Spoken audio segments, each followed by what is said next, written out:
Inconceivable. Inconceivable. Inconceivable. Inconceivable. Inconceivable. Welcome to Inconceivable. Today, I'm your host, William. I'm Alex. Wesley. And today, we have some topics to talk about. And I'm going to start by talking about the Death Note movie. Yes. Death Note movie came out on Netflix just 25th, yeah. And got some mixed reviews, to say the least. We've all seen the movie. Yeah. Wesley hasn't seen all of the Death Note series, so I'm going to try to keep the series itself spoiler-free, because you have seen the first half. So... Yeah, like I'm on episode 13. Yeah. So, okay, that's like a half. Yeah, Okay. so I'll keep the series itself spoiler-free. Okay. I guess I'll have to keep my mouth shut. Yeah. But yeah, so I was really excited about it because Death Note is my favorite anime, but also really concerned about it because it's like they're probably going to mess it up like they do with a lot of adaptations for anime and stuff. Dragon Ball Evolution. Yeah. Oh, goodness. Yeah. But yeah, so I came in with like optimistic hopes, and especially with the casting of Ryuk being William Dafoe. yes. Oh my Although goodness. I'm disappointed that he never ever once went to the source material. Wait, really? Yeah, I guess it worked out though. Yeah. I mean, He had sometimes no idea who the character was. You could just use normal but voice, like though. that's fine because like he already is Ryuk. Like like they didn't even use makeup, right? Like that was just like direct on screen. Oh. No, he was fantastic, and that was really good casting. However, that was probably I wouldn't say it was the only good casting. It was the only solid casting. All the other ones were like, eh. It's like, I can believe you're that character, Right. but it's not great. Like, Yeah. So, but yeah, so the big things that they had, of course, you have Light Turner instead of Light Yagami. To be fair, though, they're in America, so... Yeah, and so s- this is the whole point, is that they're in America, so I guess it kind of puts on a spin, how do you want to look at this movie, because it's very confusing, because it keeps making calls to, no, this is the original Death Note, to being like, no, this is different, and like, what do you want to go with? Mm-hmm. So, I was thinking, like, what if you looked at this, like, if it was, like, I know it's kind of hard, because they keep making callbacks to, like, L being L, and then you have Watri, and you have Light and Mia's obviously a call to Misa. mm-hmm. But one of the things in the series that you have is that there's only about like 3 or 4 rules actually in the Death Note. Well, don't they have a different... No, they have like a different rule every episode. Like, they're No, constantly but this telling is you all about stuff it. that Light is learning. It's not written in the No, Death Note? no, Did and they then ever say that, though? As soon as he gets the Death Note, it's like all of a sudden like 90 or so rules. And you're like, Okay, what the heck? Because that didn't bother me. That I was like, all right, that makes Right. sense. Because in every episode of Death Note, there's like, and Yeah. this, Right. Like I was like, okay, I thought that was all that's- rules in the Death Note. But yeah, no. I did too. But not only that, but we also see that other people have been using the Death Note. Yeah, that was weird. So that begs the question: is this like further down the timeline? Like, is this like just a coincidence that there's characters with like just for the sake? In of, that like, case, one- I would hate it even more I don't if it was think so. if they were coincidentally like the same characters, only not, but still are. Like, that would... Well, like, Ryuk going to another Light, I feel like Ryuk Yeah. would be very disappointed. He'd go from Light Just the Yagami name Well, alone. to Light Ryuk Turner. was very disappointing. Like, you see that he kept saying, like, I like Mia, honestly. She's actually doing stuff with the Death Note. Meanwhile, Yeah. you were just, like, I squandering feel like it. he would have gotten a lot more annoyed at Light just because he'd be like, you are so much worse than this other guy. Plus, they already used the whole, like, Kira saving and everything. If the stuff from the original Death Note show had actually happened, there would have been something to say about that. And then there's L and everything. So it's not, I don't think it's like a continuation of the Death Note story. That's the TV show. Right. Then, like, what other purpose would they have for having, like, previous people in the Death Note and, like, extra rules other than just trying to add... just a new spin. Just Yeah. I don't know. I think it's like to explain that this, like, the Death Note has had a history, and to like try and like it said, don't trust Ryuk. He's not your friend. Right. He's not your pet. And basically, I think it was just like. Well, that was... Well, you remember when when Light says, I might just put your name in it, and Ryuk was like, nice try. The most anyone has ever gotten is 2 letters out of the 4 in my name. So I feel like that's trying to give more of a history behind the Death Note. But yeah. Yeah, because they try to make it seem like Ryuk at first was the one who wrote the FBI agents' names in the notebook to speed things along, but then you find out later that it was actually Mia, but the whole point, So see, they didn't really trick me with that. They just made me angry for making it seem like making it seem like he could do that, because I'm like, he can't do that. Exactly. And then when they were like, oh no, it's actually Mia, I was like, okay, I'm not angry anymore. Like, it just totally passed over me. And that was something that I was also holding on to. I'm like, I'm going to wait till the movie's finished, but, like, if Ryuk is seriously capable of just, like, screwing with this whole, like, line, that doesn't seem very Ryuk-like, because Ryuk is, like, letting things play out for sake of entertainment, basically. Yeah. Well, you know what's interesting is that in the Death Note series, you usually see it as Light and L going at it against each other, but actually Ryuk is one of the people who's actually playing the mind game as well. Like, he's sort of playing Light, but I feel like he did it even more so in the Netflix movie. That's true, because in the series, Ryuk is simply just there to explain the rules. He states several times that he doesn't play sides. And he's more like comic relief in the and like half the time, like later in the series, I won't go into detail, but like he doesn't even know what's going on half the time. He's just like, "Ooh, what do you got going on, Light?" You know, and just kind of like just kind of along for the ride. Yeah, because he's a part of many of the plans, but doesn't even know what the plans are. So I really liked that about, and then that's absent from the character in the movie. The biggest problem about the movie is that the cat and mouse is missing. Exactly. It's not there. They don't have the whole intelligent battle of the minds between L and Light. Neither one of them is really that intelligent. No, because like at first it tries like I don't even think that any point that it made like, oh look, Light can like do homework for other kids. Okay, but that also seemed like, anyone can do that. I know. Yeah. So it was like, oh, so he's like one of the smarter kids in this class, but it didn't seem like he was a super genius. And that's the only thing they ever do. Yeah, to be like, oh, this kid's smart is the only thing. From then on, he's just like scared and emotional and The last scene though, like when he's explaining how he survived and how Mia died and everything, that was sort of a glimmer of him being smart, but that's like through the entire TV show. Yeah. And also, what was it? Crap, I forgot what I was gonna say. You go ahead. Yeah. No, at the very end, it was so sad with the whole thing with the Ferris wheel. Yeah. And you see the whole plan about how all this stuff that I thought was just like stupid, but was actually written in Death Note. I'm like, okay, that kind of thing is the kind of thing that we should have seen the entire movie, and we didn't. They only did it at the very end, and then everyone was probably like, "Oh, well, that was so cool," and then everyone else was just like, "But that's what the whole series is supposed to be like." It was that kind of like unexplainable series of events that later has like some super long explanation. It was like those kinds of things is what made Death Note. And they did that once at the end. You know what's annoying is that in the TV show, Light is like this higher level of a teenager. Like he's so bored with like the regular life. Like he's bored with school. He's bored with all the girls. He wants to do something. And when the Death Note comes, that galvanizes him into doing something that he feels can make a difference.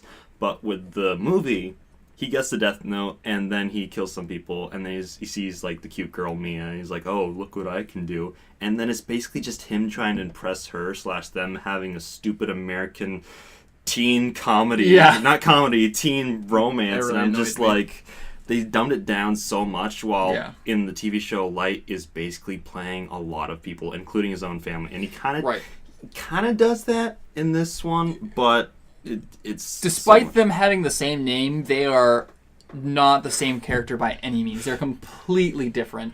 One interesting contrast, because there's a lot of things that Light Yagami has going for him that's obviously better than Light Turner. However, one thing that I think is better about Light Turner than Light Yagami is his moral compass. I think that he actually still was a more just person throughout the entire... Because at first you're like... Because he... In the series, he doesn't... he kills the FBI agents, but in the Death Note movie, it was Mia that did that. But so Mia was the one doing the dirty work, but Light didn't even tell her to do that. I think that Light Turner being more good actually made the movie more unbalanced. Right. Like, it wasn't a good thing that he had a better moral compass. Right. It was confusing. It was, but I feel like he wasn't set in what he wanted to do. Like, no matter what the cost, he would strive to make the world a better place, even if it meant, like, killing a few guys. Because here's the thing is that Light Yagami's motive was, I think the world is really crime-ridden. I want to rid the world of He's crime. really convicted in that. Yes. And the TV one was just like, no, Light Turner is like, my mom's dead, and there's this bully guy, and both those were taken care of right away, and then it was Mia's like, you need to take this a step further. Yeah. So, if it wasn't for Mia, how long would he even be Kira at that point? I don't think so. So, like, because I don't think he had that same, like, motivation as Light Yagami did. So, Kira could have been done right there, and then maybe it could have just been Misa alone in that. And Misa, honestly, would have made a better Light Yagami in this case than Light Turner did. Well, you know what's funny is that Light Yagami, in the beginning, like the first episode, he's going around with a death note, and he's just like thinking in his mind, who should I kill? That guy's a jerk, that guy's a jerk. But he actually, doesn't he like first kill somebody who's has a hostage situation or something? Isn't it's like that market? I feel like that was something that like he killed someone who was actually like a bad person, as opposed to in this one, it was just a jerk bully from high school. A pretty aggressive bully. Yeah, but still. Yeah. I don't know. It still wasn't. It was non-comparable. To be fair, though, killing is bad either way. Okay, guys. Yeah, no, absolutely. But the whole thing that was brilliant about the TV show is that it actually had a legitimate case for both, and it wasn't just like it was each character trying to find their own form of justice and what like the term justice meant. Yeah. Because like justice doesn't necessarily mean good. It's justice. Well, like in anime, both of the characters, L and Light, are grounded. Like, they do things that make sense and that are consistent with, like, who they are. Yeah. Where in the movie, it's just kind of like, all right, this kid's, like, trying to figure himself out, and it's awkward, and it's not adding to the plot. Like, he's not sure about anything that he does. And then you have L, who's, like, has the appearance of, like, that he's intelligent, some of the quirks, and then he just loses it. Like, well, because here's the thing about the end of the movie. L is that L in the L in the TV show, is not emotional by any means. I don't think there was a single moment where he had any emotions. If anything, some frustration at points, just going with the case. Him doubting himself at certain points, but no outward emotions. Like, it was all internal. You would hear his inner monologue, and some frustrations with that. But in I really like the L in the movie up until the whole deal with Watry. Yeah. Because then he started an emotional outburst, and then as soon as he picked up a gun, I was like, okay, what are you doing at this point? Yeah. And then had a really meaningless chase scene. He seemed like a very unstable kind of guy that you don't want to have in charge of like a police force and stuff. I know we did this for the sake of me, but I think it's funny how we're like really protecting the spoilers of the anime. But like for the movie, it's just like, oh, whatever. No, because here's the difference. The movie the anime is good. That's what the difference is. You can watch the movie in... What is it, an hour and a half or something like that? The whole series takes a long time, so there's a lot more people left. But even then, for the people who haven't seen the Death Note show, it's worth finding that out without spoilers, because there's a lot of spoilers that definitely don't make the show not worth watching. But no, it makes sense. I was just speaking to the worth of the movie. No, it's very true. Yeah, no, if the movie was really good, I might be a little bit more precarious about spoilers, but I don't really care because it wasn't all that Have good. the spoilers, everybody. It's okay. It wasn't that great. I thought that the movie was well produced. I didn't think that it was... I liked the music, actually. Really? I did. Yeah. I thought it was fitting. Like the soundtrack. That was weird. I feel like they're trying to be too hip and trendy and stuff, because a lot of stuff nowadays is like... basically a callback to older music and stuff, like Guardians of the Galaxy or 13 Reasons Why. Generations are bound to repeat themselves forever. Right, but like I'm pretty sure that the early 2000s are coming back pretty soon. The music wasn't intriguing though. Like that was something that was with that was kind of one of the things that was part of the TV show. It was like the sort of intrigue, like trying to figure stuff out kind of music. I don't know how to explain it, but it was that, and then there was just like, was it folk music? It was like soft. What Soft rock. Soft rock. Yeah. Why? He's like, there's a guy who's like killing a bunch of people, and then he like, that's one of the things that really bothered me. The whole montage of him like becoming Kira and like killing all these people. It's mixed with him making out with his girlfriend. I'm just like, well, where does this? Why? I think I'm not saying it's Death, good. love. I'm saying it's good, but they're really establishing his motives right there, which are not good. They established it. I'm not saying I agree with What's them, his but they motive? established You know what's it. so What stupid, motive though? does that establish? What's worse though is that if that's his motive, then he basically does an entire 180 by the end of the Wait, movie. I'm kind of missing this. He's killing people to kiss a girl. No, he's killing people what's- because, well, because she was trying to get him to, and then he's like, oh yeah, and okay, so he brings. Okay, here's what happens.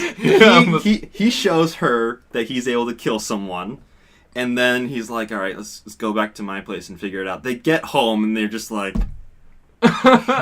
let's do it. And it's a different It actually kind of was do it. really abrupt. Like, I'm just like, what? okay, No. yeah, that was quick. This is creepy. I know we've only got like an hour and 45 minutes to get this going, but And you give me this crap.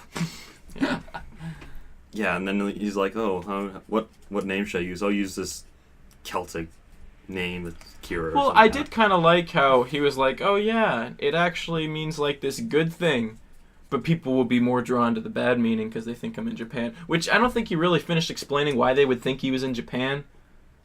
Maybe he had a bunch of kills in Japan or something. Oh, maybe he did. No. Well, the whole point is that Kira, like, it means different things in different languages, Yeah, but in but why Japanese would it means they- killer. Yeah. And that's the first thing that they probably... But his reasoning for why they would assume that meaning first Maybe is that's because like they the- thought he was in Japan. Maybe that's like the remember him top saying search that. for Google. It just says It's like the Japanese Kira name. equals killer in Japanese. Well, as you know, opposed the to, anime like- exists, so... Yeah. Yeah. We've already Maybe had in that universe, too, the anime is Yeah. better. Yeah. But one more thing, with location, if they were gonna make an American version of the Death Note story, I thought Seattle, Washington was a good pick. Why do you think that? Because it's always raining there, like it's gloomy, like it just kind of Okay. I could see that being the American setting for Death Note, so that was good. I liked that idea. Any other positives that you can think about for the movie? Positives. Willem Dafoe. Willem Yeah. Dafoe was That probably, 1,000 times yes. was probably the best part, but he was not in it like as much as I wanted him to be. I wanted him to be in it more. Let's see, Watery was pretty good. I think I liked Watery. Watery. Watery. Watery. L, I did like L Up until- he yeah. started to get a little bit unhinged. I was like, okay. At first, I was just I- like trying to understand this character. Well, 'cause- I just thought the hoodie and the mask was silly to begin with. The I mask never was- got on Yeah. board with L. yeah, I really appreciated like how he did it in the anime where he I wish they he would've actually done that. used like a guy on death row to say like the entire thing, like, oh, Light or Kira, I'm coming for you, and then Light kills that guy and it's like, oh, by the way, this was only broadcasted in Japan, so I know where you are right now. Yeah. Yeah, and that's but- basically the same thing they did in the movie, where it's like, we tracked it back down to this one killing, which was only broadcast in Seattle, so there was a Yeah. parallel there. Yeah. So, yeah. So there's some Also, good ideas, there's some bad ideas. Weird choice on it not being deaths by heart attack. Yeah, it seemed like they They really tried to nev- make it gruesome in Yeah. the movie. Yeah. I don't know if that's like trying to appeal to the I think there were a lot of audience. loose ends Yeah. because they never make it clear because he specified like all the killings. I'm pretty sure. Yeah. Yes. So He there wanted to- didn't have to be a heart attack one because he never left one unspecified because it's a heart attack when he doesn't say how. But that was basically. But he never did that. That was his Yeah. calling card in the TV show. It was heart basically like, attacks. oh, all the heart attacks and people who wouldn't have heart attacks. Mm-hmm. Yeah. Like, no, but in this one it was weird. It seemed like he really wanted to have gruesome deaths for all these bad guys and stuff. Yeah. I don't know. It was just like, Well, it was the whole point of him. It's like, well, how can they track a heart attack? You know, Yeah. that was whole It's like- Light Yagami's thinking in that. So it was all part of the act of him keeping him under wraps and Mhm. anonymous. is that okay? Yeah. It says no signal. Hmm? No signal. Oh, that's just the monitor. Okay, Yeah. cool. But yeah, so if they made a sequel, which Why? Why make two bad things? Okay, so we're talking. Yeah, what would they do to make a good Death Note movie, or should they do rather? Reboot it. You. I know they wanted to try and do something new, but you really can't change Light and L too much without changing the whole show. Mm. Yeah. Like you can't. So you have to ground those characters more. L. Well, first, Light has to be smart, cerebral, very intelligent. You can't have him being... He's not a typical teenager, and this one was... The one in the movie was more of a typical teenager. Right. He was Oh, yeah. prone to getting upset and second-guessing himself, where, like, Yagami was very certain As what he well was as doing. L, because L is also the same age. Yes, yeah. So, like, I just... Was he the same age in the movie and the show? Or I feel like he was I don't older think in they the ever- show. I think so, maybe. So, yeah. But they never... Those characters just didn't work. I remember somebody saying online that it doesn't make any sense for them to be in high school in this movie. Like They were in could've- high school in the Yes, show. but it didn't like really focus on that at all. Like he was in high school and then he moved on to college or started working with the police or whatever. He barely did anything in high school, and the only reason that they're in high school in this movie was like for reasons that I don't understand. The movie is pitched as a teen drama, and it actually does. really Yeah. reminds me of some kind of movie you'd find on like ABC Family, or they call it Freeform now. Well, you know, like the same channel that produces like Secret Life of the American Teenager, or like things like that. That's where that movie I felt like would come from if it was not Netflix, including like all the something blood from and there. gore.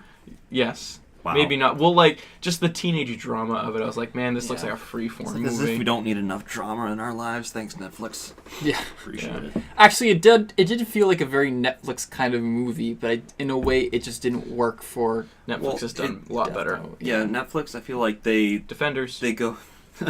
Well, for Netflix, I feel like they really go for like the darker tone in a TV show or a movie because you can't always get that. Which is And, ironic because Death Note was a very dark show, but they didn't It wasn't really. gory. It They wasn't, focused on They're like just the like, gory. let's make this really gory. Yeah, they Just didn't. watching the first guy get killed, like he got decapitated, but like I found it But interesting. not really No, decapitated. well, like, that's what half- I found interesting. I was like, okay, when I think decapitation, I think right here. He got right here. Yeah, So I was like, right wow, in the mouth.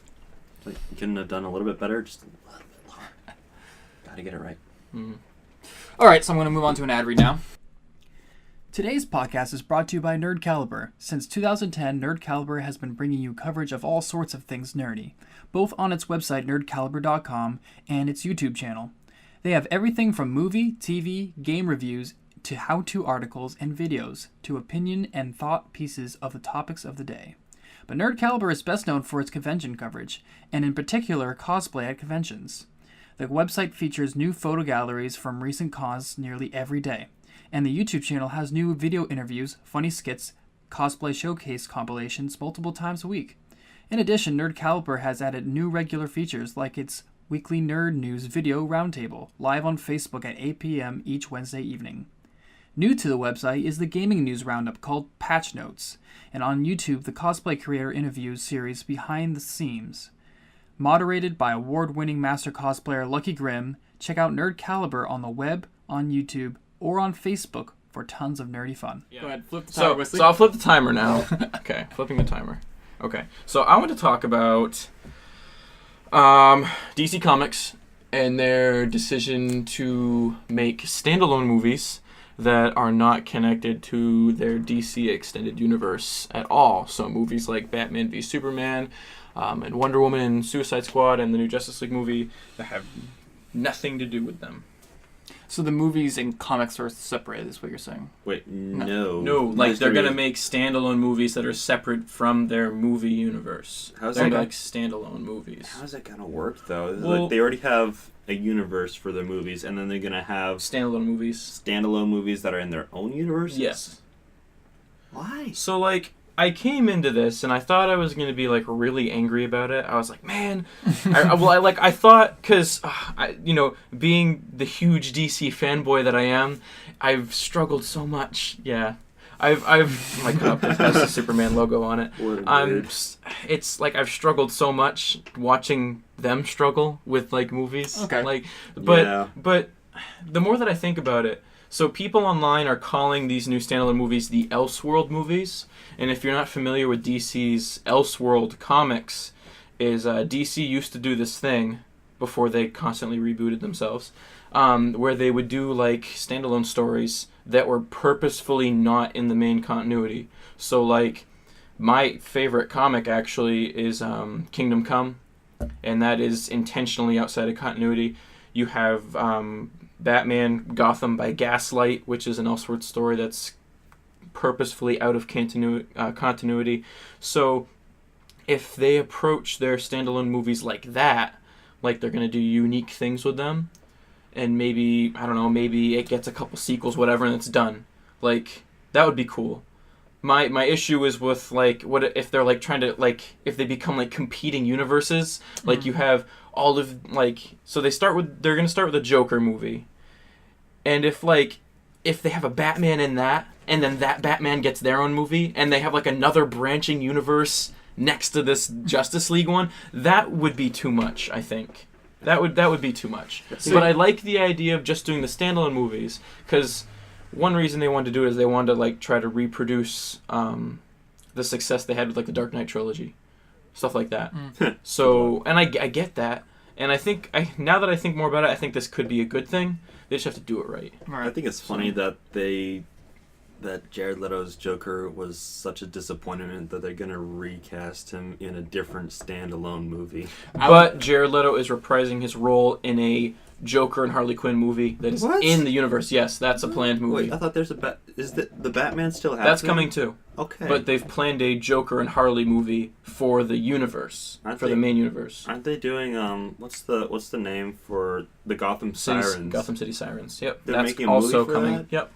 There's so much They have a lot of planned movies. I think this some of them are actually really good ideas. Like I'm really excited for Green Lantern Corps, although that's a few years away from us. Shazam has started pre-production. Yeah, that's exciting. I think this whole like scenario, like having the DC cinematic universe and then all these other movies is pretty inconceivable. Yeah. Well, and they call it the DCEU, the Extended Universe, to be different. It's whatever. Anyway, like, as long as they don't overextend themselves with this, like, trying to do too much at once. What's the ideal scenario for this? Ideal scenario. So they really, really want to cast Leonardo DiCaprio as the Joker. That's everywhere. Like, they want to. The director that they've got for the Joker movie, they collaborate a lot, Leo and him. So they want to get him to do it. And while I've never pictured Leo playing the Joker, Leo is one of my favorite actors, and he's a really good actor. Well, because it's a Joker origin story. A Joker origin story. Which so I can see he could play a mobster. Yeah. Leonardo DiCaprio could easily play a mobster. He's done roles similar to that before. So that could work. So ideal scenario is they do this Joker origin story with a good actor like Leo. That would be cool. And they tell this story of the Joker. Maybe it gets a sequel. Maybe it becomes a trilogy or whatever.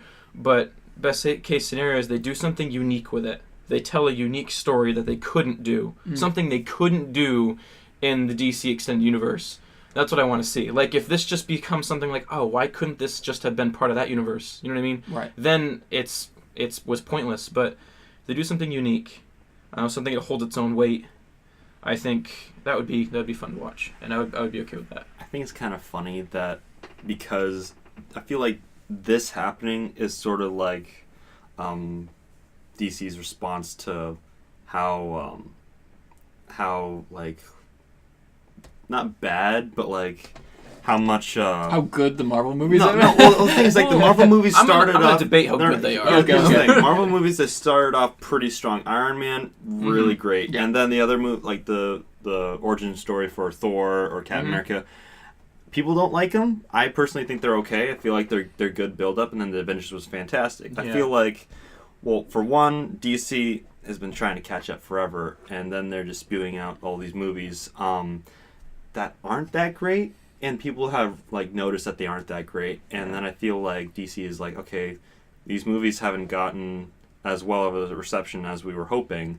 maybe we have to do something different, like have all these standalone movies. I feel like that's the response that they have. I think that's part of it, and I'm just hoping that they still try to do their own thing with it, not just like, okay, let's give up on the DCEU and do standalone movies again because those are popular. Right. I hope it's not like a ditch effort. Like if it's let's keep our full attention in the DCEU and still do standalone movies, not let's spread ourselves thin and try to do everything all at once. But like if the standalone movies end up doing really well and it makes them a lot of money, don't you think they would be inclined to just do that? Then I'd be okay with that, honestly. But you if they said just you didn't did want good them to do standalone movies. No, I'm saying if they try to keep doing the DCEU, but like in a half-assed sort of way. So they're either do it or don't do it. Either do it or don't, yeah. Okay. But I want to see the DCEU keep going.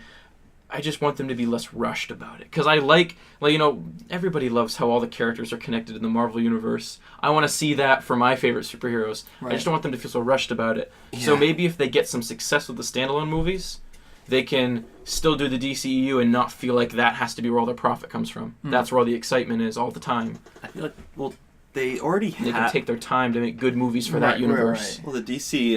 Because Wonder Woman was great, just saying.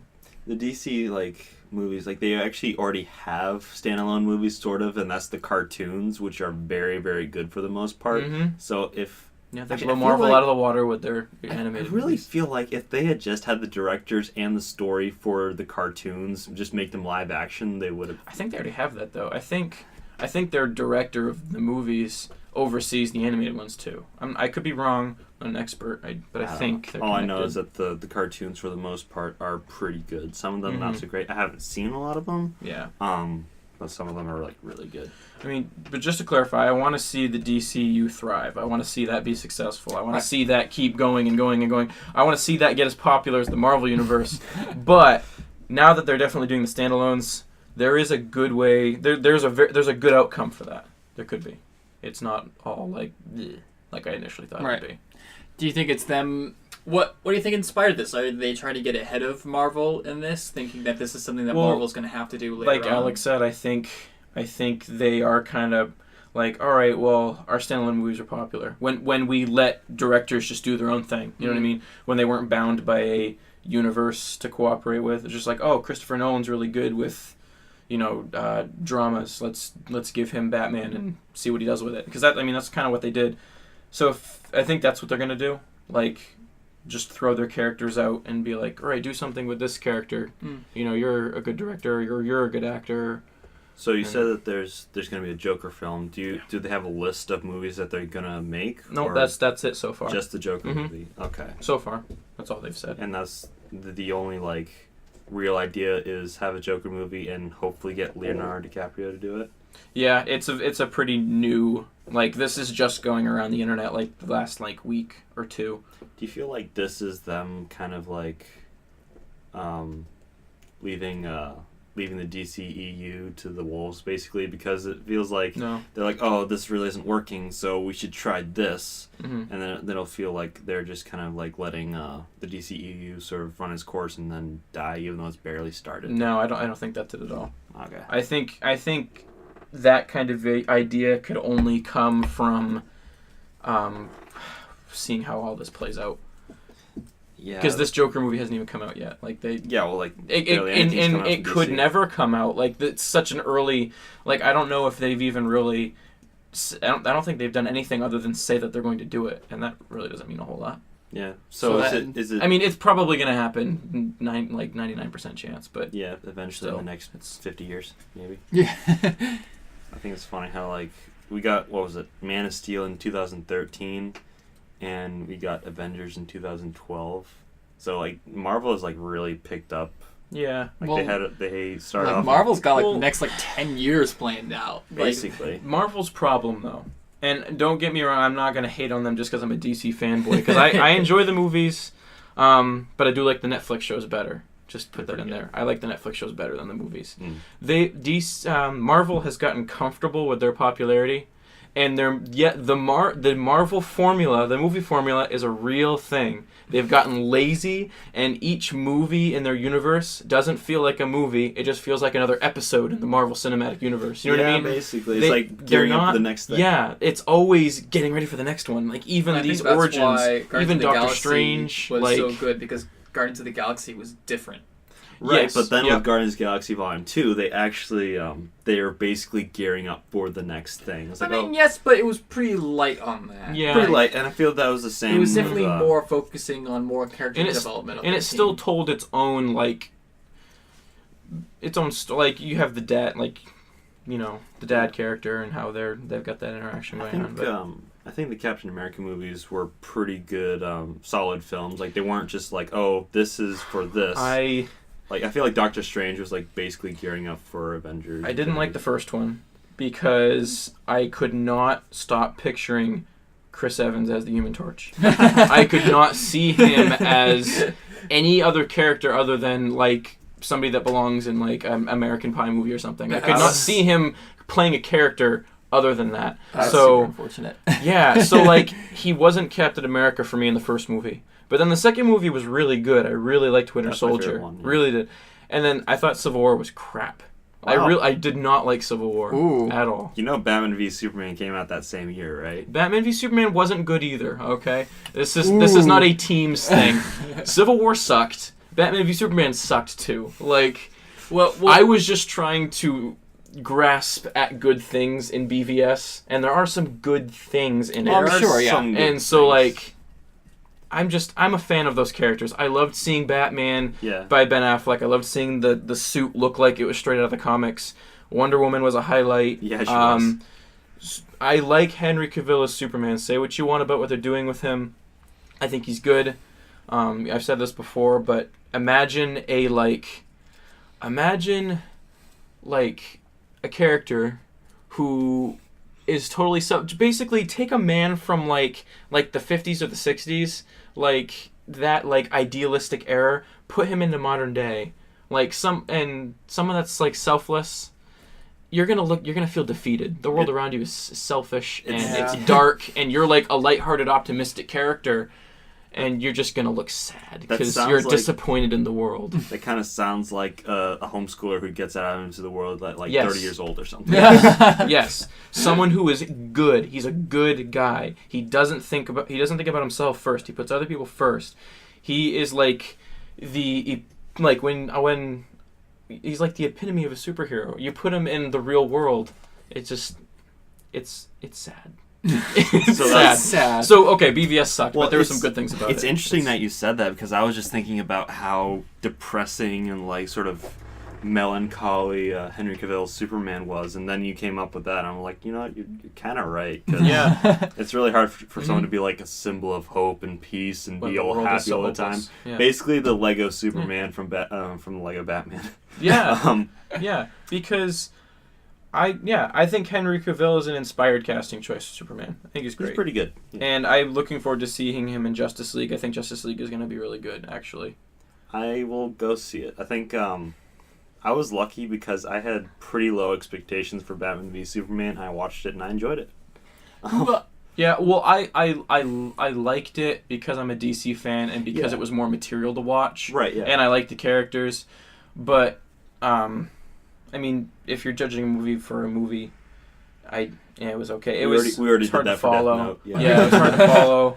So, what movies do they have left before Justice League? Before Justice League? Nothing. Actually, that's the next one. Really? It comes out December? November. So end of this year. Yeah. Wow. And then right after Aquaman is next year. The next movie after Justice League is Aquaman. I'm excited for that. I'm more excited for Aquaman than Justice League, honestly. Yeah, right? Yeah, I feel like Aquaman He's pretty great. I feel He's like crazy.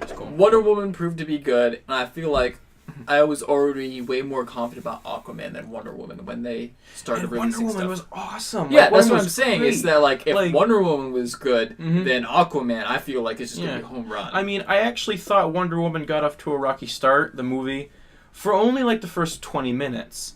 But then I thought it was awesome, like the rest of the way through. I think it was nice because it was a very different aspect of a superhero that we rarely see. Like it was like we always think of superheroes as like rough, like really tough guys who are just like blasting through buildings and stuff. Yeah, I'm Batman. But this one, it was actually like focusing a lot on Diana's like her compassion and how much good she believes that humans are capable of, and she was let down, obviously, but it was nice to like see how like emphatic. How much empathy she had for the people and stuff. And I'm glad that the movie was successful. I'm glad that they finally decided to do a Wonder Woman movie. It was bound to happen eventually. It had to. Because I already knew that about Wonder Woman. You know, like I already knew what kind of character she was. So I was like, I knew this was gonna be like that. So it was great. Yeah, I didn't know a lot about Wonder Woman, to be honest. She's I was just awesome. like, okay, it's like this Amazonian, very, very hot person. Gal Gadot is nice to look at. Yeah. Well, no, I was thinking like before, like in the comics and stuff. But yes, Gal Gadot. She was my favorite part of Batman v Superman. Of course she was. I watched that film and I just smiled when I saw her. I'm just like, yeah, I like you. That was my dad's favorite part too, because like her music is awesome. Like her Wonder Woman theme is cool. It's so didn't cool. actually care for it in Batman v Superman, but when it started happening in Wonder Woman, I'm just like, I can get behind this. It sounds pretty great. I thought it was like one of their best pieces of music. It was very different. It sounded like it came from a different world, basically, which is kind of what Themyscira, is that how you say it? Themyscira. Themyscira? Wow. Okay. Say that 5 times fast. Yeah. So, but the Aquaman movie, so get this, the cast for that movie is awesome. So, like, have you guys ever seen the Conjuring movies? No. Dude, we watched Chucky together and I was terrified. Okay? Yeah. But I mean, the people listening might know the Conjuring movies. So the guy that plays the husband in the couple, the main character, he is going to be Ocean Master. Which is Aquaman's like arch nemesis other than Black Manta, Ocean Master. Okay. So I know the name is a little like Ocean Master, maybe, Ocean. but so the same guy. You're sticking with that, okay. The same guy who played Night Owl in Watchmen. This guy, he and I like him, so he's gonna be Ocean Master. Black Manta's gonna be in the movie. I don't know. I don't think it's a well-known actor, but Black Manta's gonna be in it. Jango Fett, the guy who played Jango Fett, plays Arthur's dad. Aquaman's human dad. I haven't seen him in anything. Yeah, so it'll be cool to see him again. That'll be weird. So the casting is cool. There's a couple other. I could look it up, but I won't right now. There's a couple other good. What's the name of the actress who's doing Amber Heard? She's Mara. Mara, yeah. Mara, not the Queen. It's Aquaman's love interest. Right, Mara. but like you the see Queen is another. Well, they showed us actor. pictures and stuff of Mara. Is that Mara's the redheaded one? Yeah. So, like, wow. Mm-hmm. She becomes the queen. When they get hitched and because Aquaman at the time of Justice League is not king of Atlantis. That story is going to be explored in this movie. He's going to become king of Atlantis in the Aquaman movie. That's really cool. He's going to take it from Ocean Master because they have like a rivalry since they were little. I don't know. I'm not actually that good on the Aquaman story, but Ocean Master's cool character. Despite the name Ocean Master, everything about it sounds really good. Yeah. I can live with Ocean Master. I think it's not bad. It's not definitely not the worst name out there. It's a hit and miss a lot of the times when it comes to names for superheroes and super villains, basically. Like no, I don't even want to go into Suicide Squad. That was something else. I didn't mind Suicide Squad. Actually, what was the name of that guy who died right away? Whiplash. He was in the movie just so they could kill him off. Yeah, like he was. Like there was no other reason for him to be there. What can this guy do? He can climb things. Wow! No way! I'm so excited to watch him do like work. If Spider-Man went to learn his powers, and then like when he just starts climbing the wall, and like, oh, that's the only thing I could do though. Like, well, that's basically what the new Spider-Man is, right? Like he's got super strength and he can climb walls. He makes his own web shooters. He doesn't have the Spidey He's actually sense. Peter Parker. Like, it's that's a topic for a different. That's another. Yeah, it's another topic. We can talk. So, final thoughts. Yeah, final thoughts. I like Jared. I think I will like Jared Leto as the Joker. Actually, I don't think he think was he's- utilized well enough in the Right. movie. They Right. cut a lot of his His stuff. performance actually. was good. They Yeah. just the editors is what screwed up that character. I think the editing and some of the scenes made his portrayal a little awkward when I don't really think it was actually his Right. fault. It was a cut. Like, yeah, I think he will be a good Joker. He was kind of forced into that movie. He didn't need to be there. He was there for fan service. Basically. And to get, they're constantly trying to get this universe going. I think Jared Leto is still a good casting for Joker, and we'll see. Yes. It was definitely I think I wanted to see more of him. Mhm. So I really wanted to see like his whole like background with Harley Quinn and stuff, Yeah. like what they went through. But that all was like glossed over in like 5 minutes, and I was very disappointed. I wanted to see the process of her turning into Harley Quinn, like a Dr. Quinzel turning into Harley Quinn, and it was just flashbacks, and I was very disappointed in that. Yeah, like he was good in the flashbacks, and then the one scene where they're on the helicopter, that was a good scene too. That was kind of weird.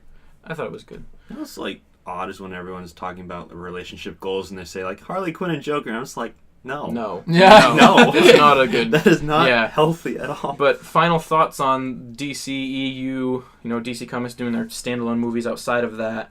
As long as they're doing something unique so that you like this Joker and the other Joker, not wishing they were the same character. You know what I mean? So if they do something unique and they still try and they don't take their heart away from the DCEU, I'm on board with it. Yeah. So I agree.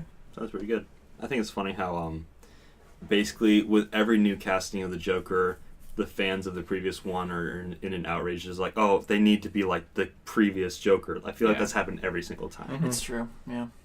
People are mad about Heath Ledger, and then he turned out to be great.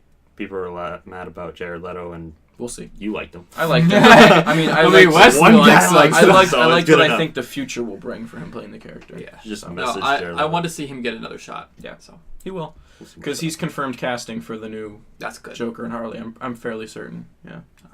Just really hoping that the Batman movie's good and then actually comes out. It's had a lot of rough spots, right, with production. Yeah, I think it's gonna be a while, but it'll come out.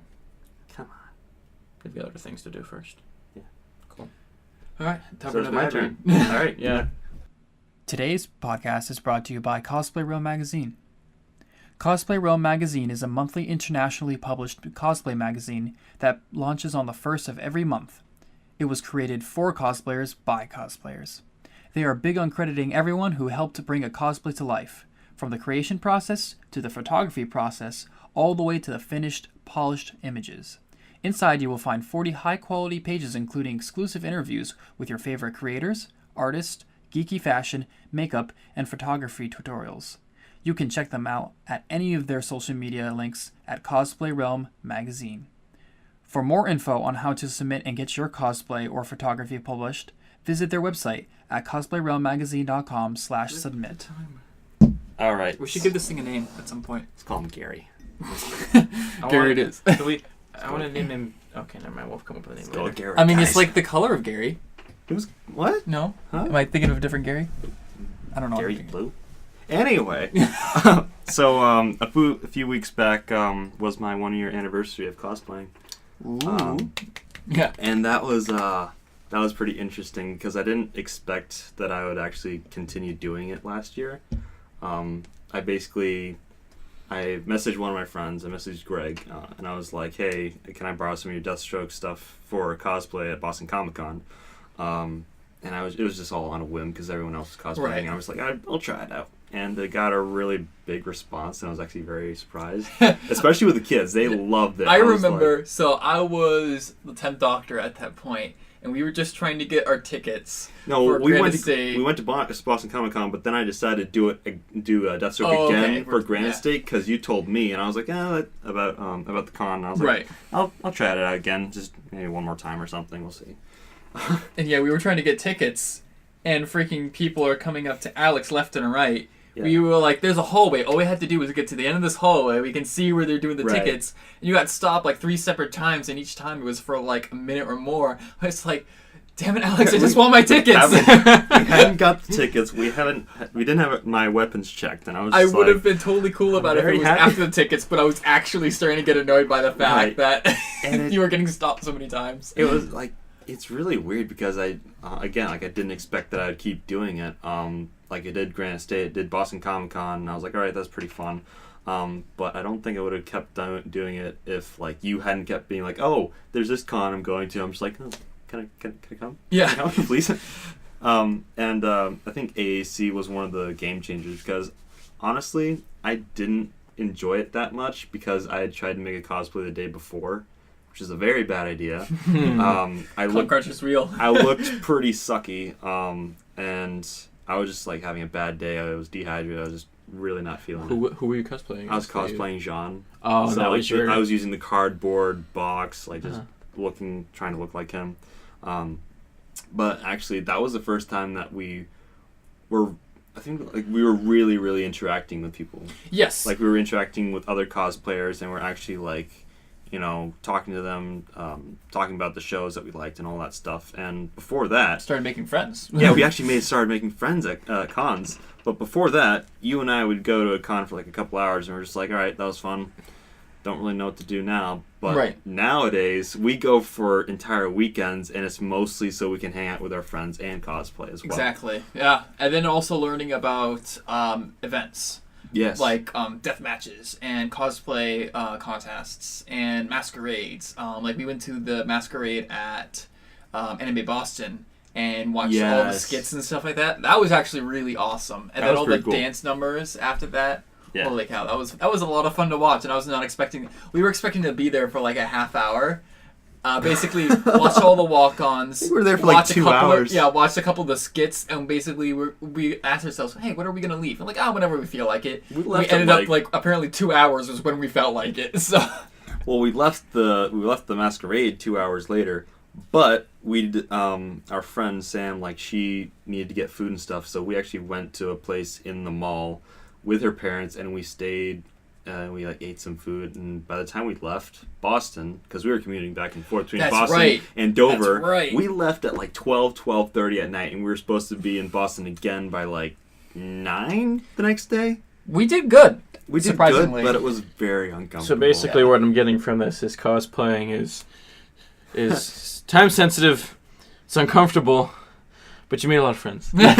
Basically, I think another thing was that I really wanted to actually be able to make my own cosplays. Like I see everyone else doing it. I was like, I kind of want to try it, but I've never been really good at building things or being like, I don't know, being talented at. Can't do anything with my hands. Can't do anything except the jazz hands.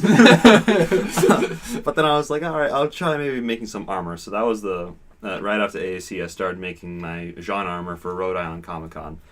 Thing was between Jean from Ruby. Yeah, Jean arc from Ruby. But the thing was is that right after AAC, I came down with a really bad sinus infection that went on for 6 weeks. So it went from AAC right up until, and then sort of during Rhode Island Comic Con. And also, I was working with contact cement while that being didn't help. sick. So I had the fumes going, and I had a headache, and I was just like feeling so done. But I made it anyway, and I was very proud of it. Even And though at what point did you get a mask for that? I got it like February. I got it when February. That's not even during that period. I know, it's a completely different time. That's when I started doing the Volume 4 version of Jean. The thing was, like, I was going to work with another very hazardous material, very vaporous. And I tried it, and it sucked. But then the fumes were still around for, like, hours on end afterwards. Don't do what Alex does, kids. Yeah, Get a guys, mask.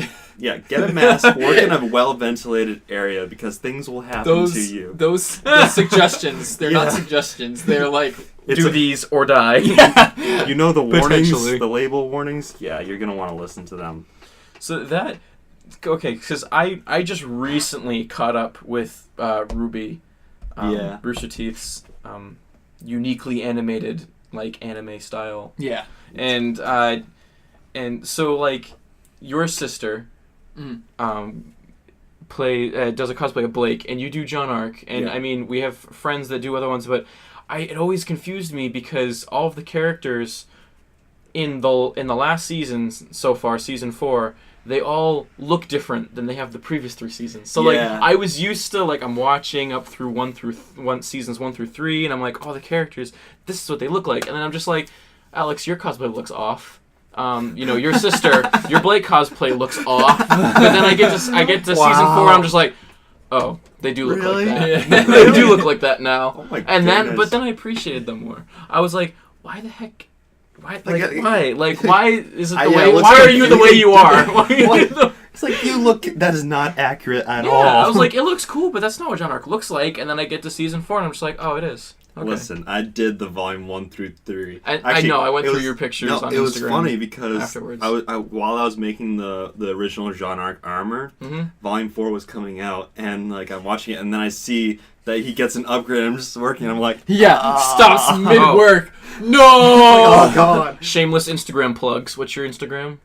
Strictly cosplay. Strictly cosplay. There you go. Check really out good. Alex on Instagram. Yay. Okay. But the funny thing is that Spencer is watching it too, and he's like, Alex is making the armor, and he's gonna have to make new armor for that. Yeah. And then it showed the new sword and everything, and he was making my sword for volume 1. He's like, no! I'm gonna need a new sword. Spencer, stop everything you're doing right now. So wait, did Spencer make you the season 1 through 3 sword and the season 4 sword? Yeah, I've got the wood one, and then I got the PVC board one. Nice.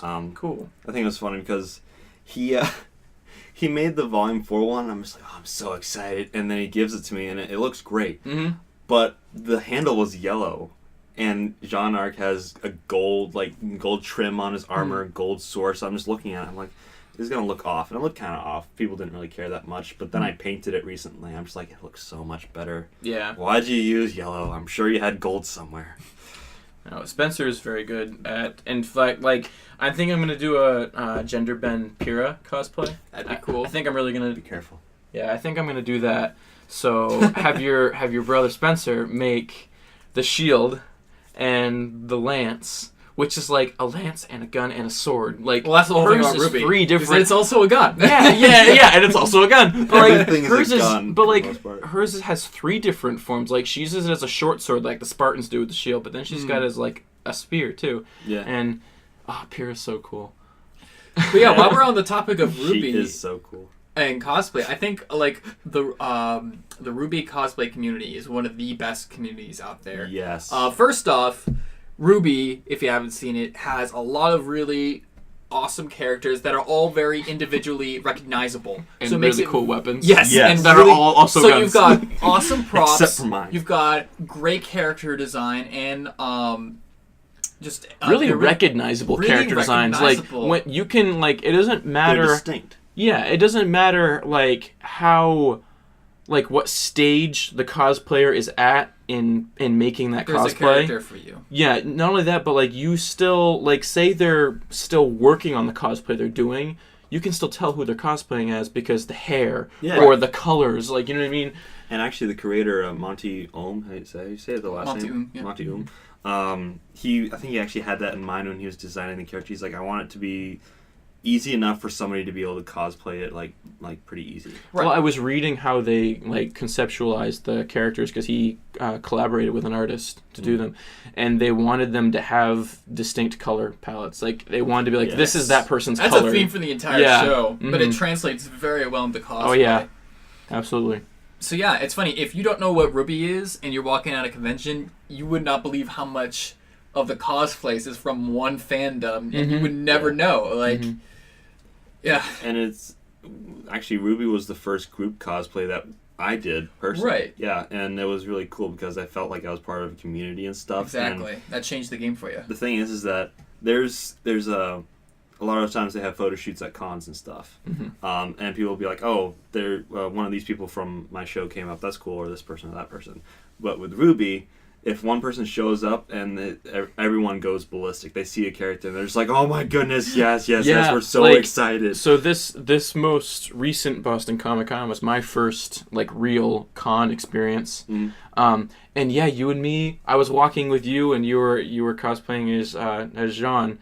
And we're just walking around, and people are like, "Hey, Jean, get over here, take a picture with us!" Like everywhere, like you were just like, like the community was great. Like people would just pick your character out and be like, "Hey, get over here! You know, we need another Ruby character in the photo." It's funny because I I don't remember being that popular as Jean at Boston Comic Con. I know I had some moments, but for the most part, it wasn't like.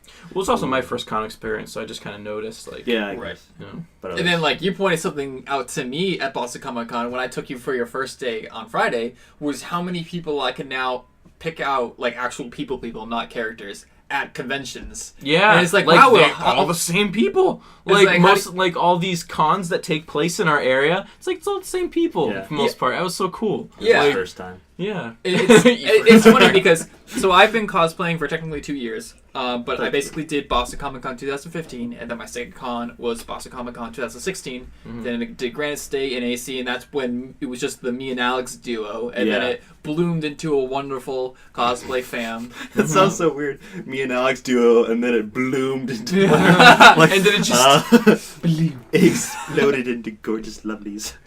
okay. but yeah, so just being at the conventions, you start to see some familiar faces, especially with vendors and stuff like that. And then you've also got people who run parts of the conventions. You have some of the smaller cons. Some of the smaller cons that are run by vendors at the bigger cons. So, Right. And then you start to know photographers, your cosplay photographers. That's Connections, get those yeah. connections. Yeah. So was your first was it your first con experience and cosplay experience, or was it? Yes, Okay. that's the first time. I mean, other than like dressing up when I was little or whatever, Yeah. or I guess one time at church they did a superhero themed one and I was Superman, but that was kind of like. They did. It was like half. I was in like a Superman T-shirt with a red That's like what we call a blanket on casual cosplay. Okay, so I was a casual That's what we call cosplayer. I was like subpar. No, so No. anyway, my first real cosplay. Yeah, I did Matt Murdock from the Netflix Daredevil show, and it looked And you got really to good. meet the man himself. and I got to Yeah. meet him. Yeah, Charlie Cox. What a great guy. He was cool. He was really nice. I forgot that he was British. Really? Yeah. Like they're all British. Like I all the know. superheroes are You British. shouldn't be surprised at this point. It's so weird. Except for Ben Affleck. He's from So Boston. that brings up an interesting thought. Do you think a lot of cosplayers start off by cosplaying a character for a celebrity that's going to a con? Maybe. But I was working on that cosplay before he knew he was going to be there. Oh, okay. It So that just was like more like totally a happy worked out. coincidence. Yeah. It works because it was a very it was not a very difficult cosplay. No, but like, it was recognizable. I chose it because it was really like that's my style. Like I love dressing. I love Yeah, suits. you do. I just love suits anyway. What So do you call it? That's your aesthetic. it was that is my aesthetic exactly. I already had that gray suit hanging up in my closet for like a year. Like It's just that's waiting that's to a, be Matt Murdock. that's a suit that I actually wear. So yeah, it was totally. All I had to do was get the blind cane and the right glasses, and I was on my way to it's a cosplay town. You know what's a problem though is that sometimes somebody won't be cosplaying, but you think they are. Like you're cosplaying Daredevil or Matt Murdock, who's a blind man. Yeah.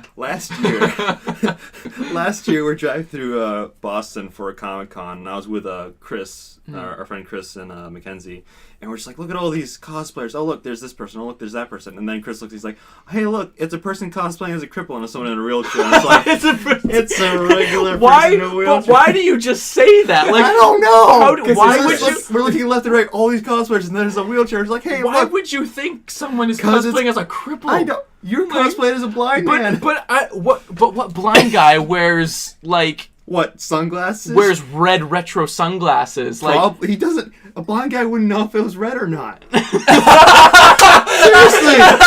all right. That's somebody definitely made sure they were red. All right, someone he cares about made sure they were red. Good grief. Oh. No, but- there's a lot of people who cosplay in wheelchairs. How does he know his suit is red?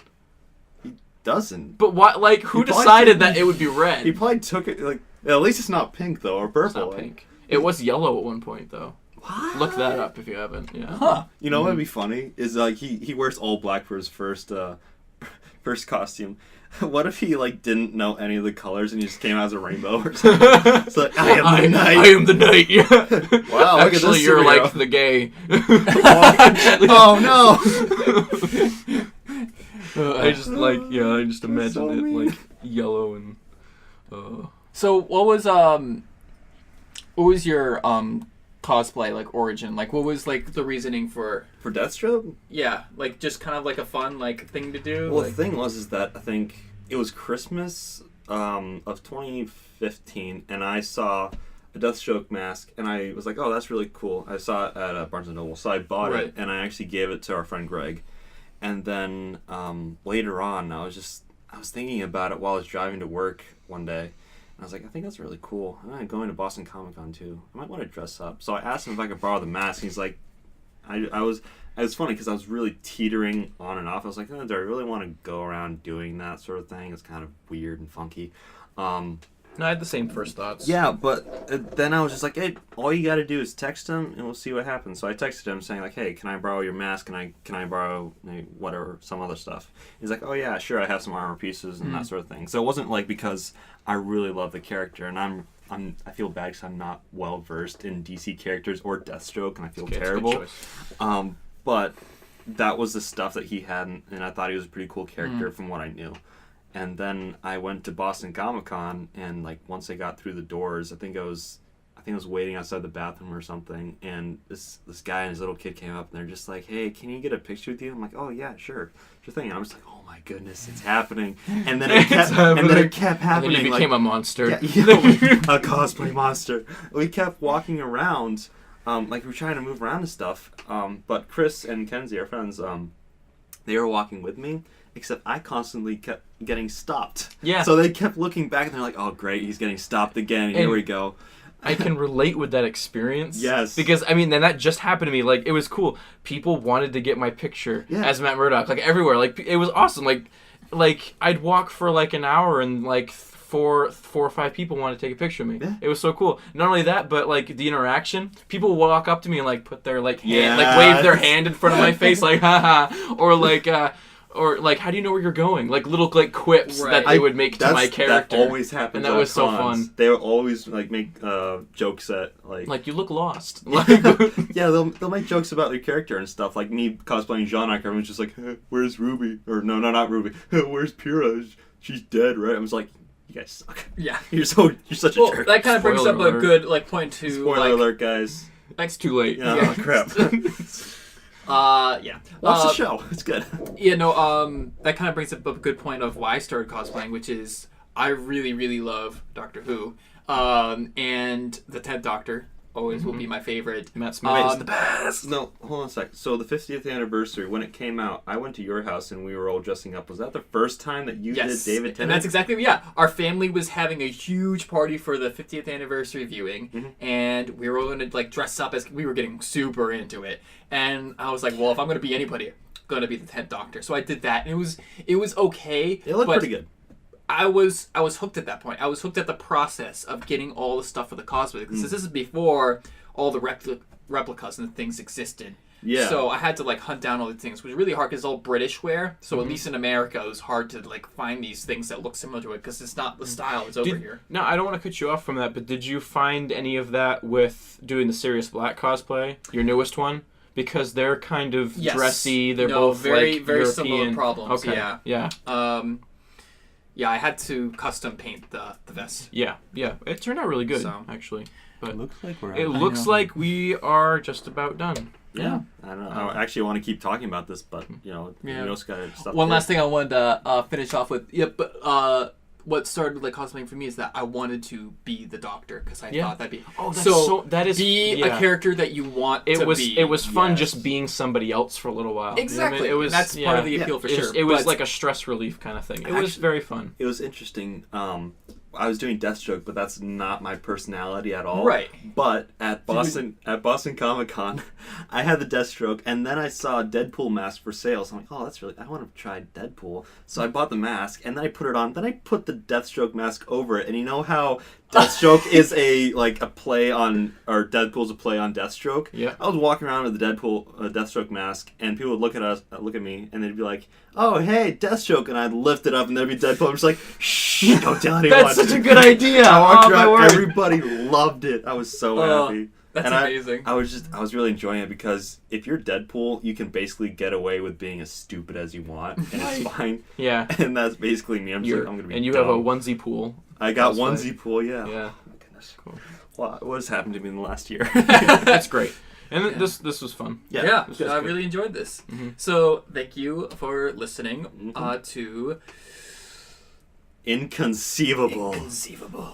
I don't know. That feels like that's a more. Let's just say it the way it is. Inconceivable! You didn't do it. We'll get there. Inconceivable. Inconceivable. Inconceivable. Inconceivable.